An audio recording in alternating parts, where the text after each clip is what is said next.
Imaginez un dirigeant africain, en plein exercice de ses fonctions, qui monte à bord d'un avion officiel. Le moteur gronde, l'appareil décolle, et puis plus rien. Pas de message radio, pas de traces au radar. Juste le silence, un scénario digne d'un thriller politique. Mais ici, il ne s'agit pas de fiction.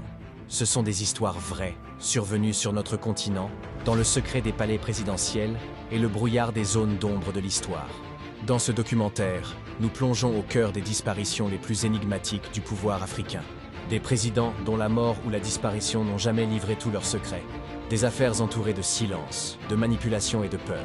Pourquoi ces cas restent-ils si obscurs? Que nous cache l'histoire officielle? Et surtout, qui avait intérêt à ce que la vérité ne voie jamais le jour? Chapitre 1. Marian Ngouabi, le président disparu dans la tempête. Nous sommes en 1977, à Brazzaville, capitale du Congo. Le pays est en ébullition. Les tensions politiques sont fortes. Les luttes internes déchirent l'armée. Et les rumeurs de coup d'État se multiplient. Marian Ngouabi, président depuis 1968, est un homme craint et respecté. Il a bâti un régime marxiste-léniniste, rêvant d'un Congo socialiste et uni. Mais autour de lui, les ennemis se rapprochent. Les fissures apparaissent dans le cercle du pouvoir. Officiellement, Ngouabi est assassiné le 18 mars 1977 dans des circonstances jamais totalement élucidées. La version officielle parle d'une attaque. Mais de nombreux témoignages évoquent une histoire bien différente. Certains affirment que dans les semaines précédant sa mort, le président préparait une fuite secrète.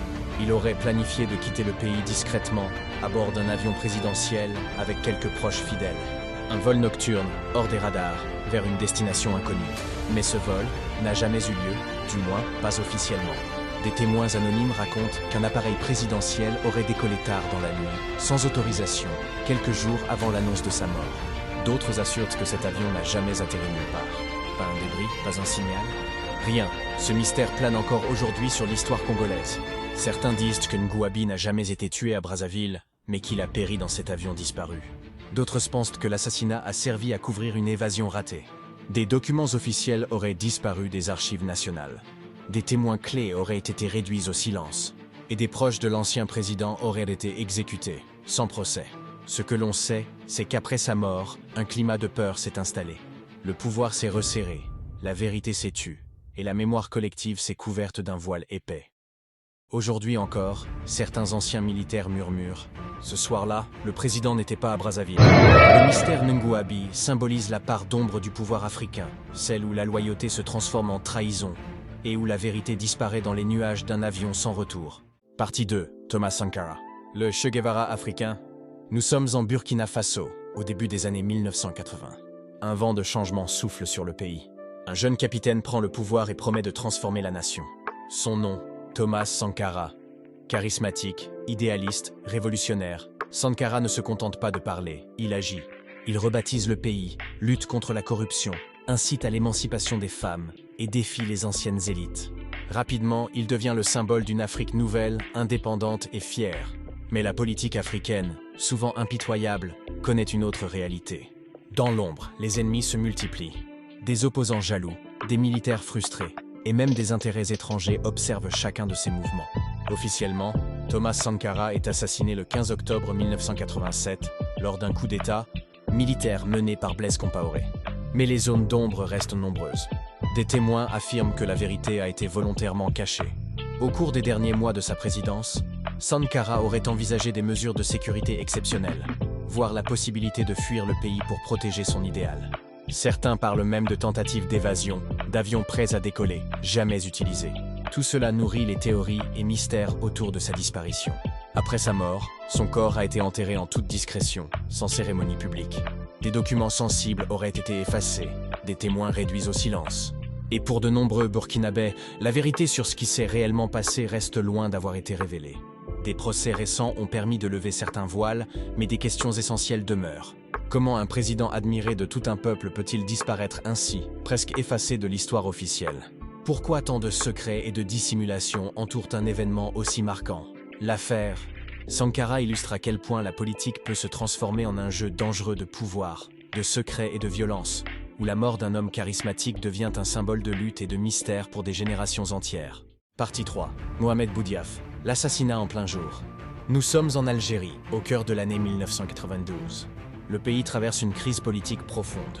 Les tensions sont extrêmes, et l'histoire est sur le point de basculer. Mohamed Boudiaf, l'un des pères fondateurs de l'Algérie indépendante, revient au pouvoir pour tenter de restaurer l'ordre et calmer les divisions. Homme respecté et expérimenté, il incarne la stabilité et la sagesse au milieu du chaos. Le 29 juin 1992, alors qu'il prononce un discours officiel à Annaba, tout bascule. Un garde du corps ouvre le feu. Mohamed Boudiaf est tué sous les yeux de tous. La stupeur se répand immédiatement dans le pays et dans le monde entier. Mais très vite, les zones d'ombre apparaissent. Certains témoins affirment que l'homme tué n'était peut-être pas Boudiaf. D'autres dénoncent la disparition de pièces à conviction, la manipulation des archives et l'entrave aux enquêtes indépendantes. Les théories abondent. Complot interne, influence étrangère, rivalité politique ou même mise en scène orchestrée pour contrôler l'histoire officielle. Dans ce contexte, il devient difficile de distinguer la vérité des illusions soigneusement construites. L'assassinat de Boudiaf illustre parfaitement la fragilité des institutions face à la violence politique.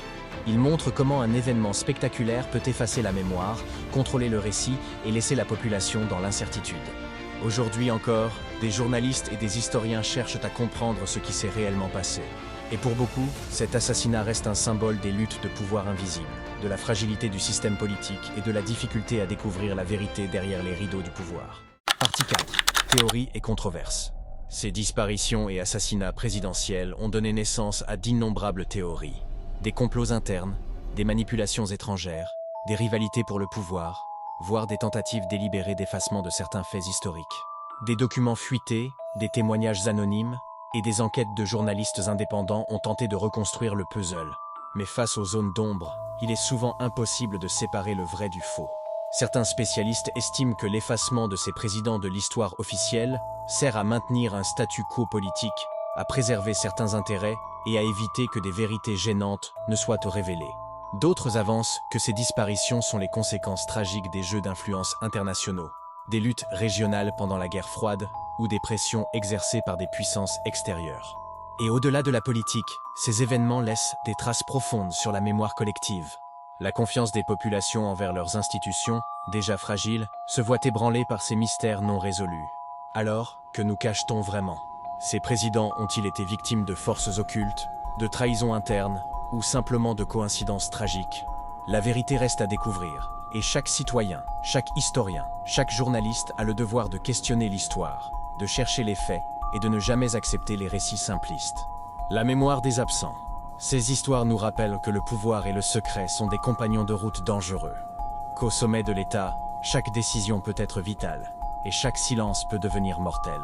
Mariam Gouabi, Thomas Sankara, Mohamed Boudiaf, 3 présidents, 3 destins marqués par le mystère et la tragédie. 3 figures qui continuent d'inspirer, d'interroger et de fasciner, même des décennies après leur disparition. Pour ceux qui restent, pour ceux qui enquêtent, pour ceux qui écoutent, il reste toujours des questions sans réponse. Et parfois, ce silence lui-même raconte une histoire. Alors, n'acceptez jamais l'histoire telle qu'on vous la sert. Cherchez la vérité derrière les rideaux.